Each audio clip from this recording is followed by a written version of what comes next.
Hello, ഞാൻ ഇന്നലെ fork lift scarp യാർഡിലേക്ക്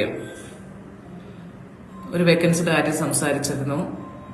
പലരും എനിക്ക് ബയോഡാറ്റ തന്നു, ഫോർക്ക് ലിഫ്റ്റ് മാത്രം അറിയുന്നവര്.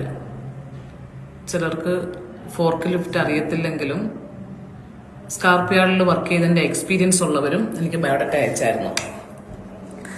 അതങ്ങനല്ല. ആ സ്കാർപ്പ് യാർഡിലേക്ക് ഫോർക്ക് ലിഫ്റ്റ് ലൈസൻസ് ഉള്ളവർക്കാണ് അതിന് യോഗ്യതയുള്ളത്.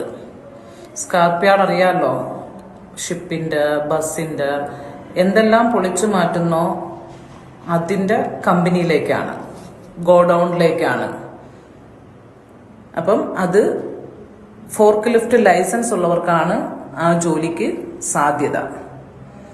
അപ്പം ഫോർക്ക് ലിഫ്റ്റിന്റെ ലൈസൻസും സ്കാർപ്പ് യാർഡിന്റെ 3 വർഷത്തെ എക്സ്പീരിയൻസും ഉള്ളവർക്കാണ് ആ വേക്കൻസിയിൽ അപേക്ഷിക്കാനുള്ള യോഗ്യത.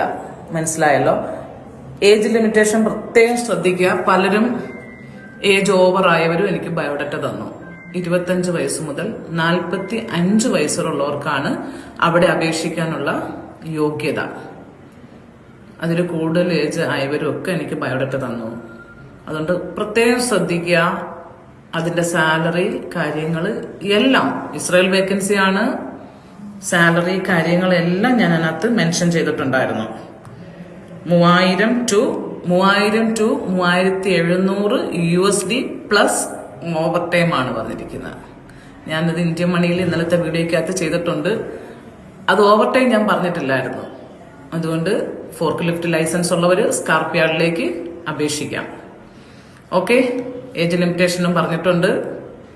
കൺഫ്യൂഷൻ മാറി കാണുമെന്ന് ഞാൻ വിചാരിക്കുന്നു. 8 മണിക്കൂർ ഡ്യൂട്ടി പ്ലസ് 2 മണിക്കൂർ ഓവർ ടൈം. വിസ പ്രോസസ്സിങ്ങിന് 3 മാസം ടൈം പാസ്സായി കഴിഞ്ഞാൽ വിസ വന്നതിന് ശേഷം ഫുൾ പേയ്മെന്റ് കൊടുക്കുക. എംബസിയിൽ വിസ പാസ്പോർട്ടിൽ സ്റ്റാമ്പ് ചെയ്യുന്നതാണ്. ഏകദേശ കാര്യങ്ങളെല്ലാം മനസ്സിലായല്ലോ. ഇനി ബയോഡാറ്റ തരാൻ ആഗ്രഹിക്കുന്നവർ വേഗത്തിൽ ബയോഡാറ്റ തരാൻ ശ്രമിക്കുക, വീഡിയോ കണ്ടിട്ട്. ഓക്കെ, ടാറ്റാ.